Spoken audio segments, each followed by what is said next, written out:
Depuis que je cherche des vêtements en fibre naturelle, je me suis penchée sur la laine. J'ai cherché sur Vinted des pulls en 100% laine. Et en fait, la plupart, c'est pas 100% laine. La plupart, il y a écrit pull en laine, mais en vrai, la composition de la laine, elle n'est pas donnée. Et dans les fils de laine, je le sais parce que je tricote, il y a souvent un mélange avec du polyester ou de l'acrylique. Donc la plupart du temps, on ne sait pas forcément ce qu'il y a. Et si on demande, on se rend compte que voilà, ce sont des fibres mélangées avec du synthétique.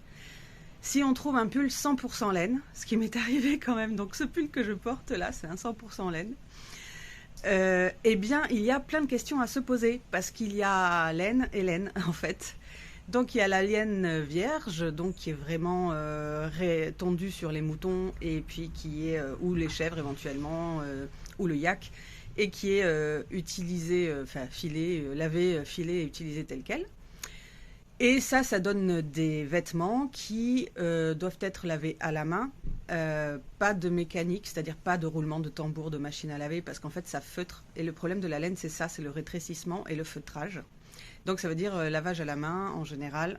Et, euh, et donc voilà, c'est un peu compliqué dans nos vies actuelles.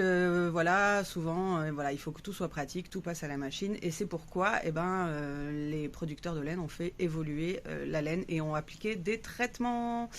Bon, il y a aussi un autre problème que vous connaissez peut-être, c'est que ça gratte la laine aussi.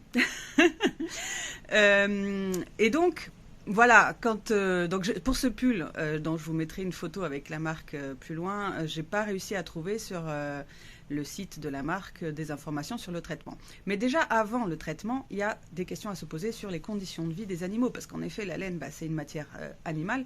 Donc, comment vivent les moutons ou les chèvres ou les yaks? Il y a déjà ça. Donc, comment ils sont traités, et aussi comment ils sont tondus. Est-ce qu'ils sont juste tondus ou est-ce qu'on leur arrache le duvet? Il faut savoir que pour les moutons, il y a souvent une opération qui est effectuée qui s'appelle le mulesage, qui est une opération chirurgicale où on en enlève les plis de la peau autour, pas très loin de l'anus, pour éviter qu'il y ait des mouches qui déposent des germes et qu'il y ait un parasite qui se développe. Et c'est une opération chirurgicale qui n'est pas toujours faite avec anesthésie, qui est pas, enfin bon bref, c'est douloureux pour l'animal, donc c'est pas forcément super. Donc les laines d'Australie apparemment sont beaucoup comme ça, mais voilà, ça c'est une information que j'ai trouvée sur les sites qui vendent de la laine. Est-ce que c'est muzzling free ou pas, c'est-à-dire sans mulesage ou pas. Mais par rapport au traitement, il y a peu de sites qui parlent de traitement, de ce qu'ils font après avec la laine. Parce que ça, c'est l'autre question. Donc, les traitements principaux qu'il y a pour permettre à la laine de ne pas rétrécir, d'être pratique, de ne pas gratter, d'être lisse, de passer en machine. Le traitement Superwash, qui est peut-être le plus connu, c'est un traitement où d'abord on brûle les écailles en passant la laine dans du chlore. Donc, autant dire que c'est très chimique, très polluant. Et ensuite, on couvre la laine alors c'est une résine polymère, je ne sais plus exactement le terme. Je vous mettrai des sources dans la description. Et donc, en fait, on la couvre de plastique. Et c'est pour ça que la laine Superwash est lavable en machine et ne rétrécit pas. Mais du coup, on perd absolument toutes les propriétés de la laine, respirante, thermorégulatrice. Et on se retrouve à porter du plastique qui pollue à chaque lavage aussi. Donc voilà, on se retrouve avec le même problème que des pulls en synthétique. Il y a un autre traitement qui est aux enzymes, c'est-à-dire que là, il y a des enzymes qui sont mis en contact avec la laine et qui vont manger les écailles. C'est apparemment un traitement qui n'est pas très fiable et contrôlable parce qu'en fait, on ne sait pas trop combien de temps il faut laisser les enzymes ou tout ça, si j'ai bien compris. Et a priori, du coup, ça fragilise la laine parce que ça mange une partie de la fibre. Il y a la cloche qui sonne. Ça mange une partie de la fibre et du coup, la laine est plus fragile. Donc, c'est aussi quelque chose qui est moins bien puisque ça veut dire qu'on aura un vêtement qui va être plus fragile.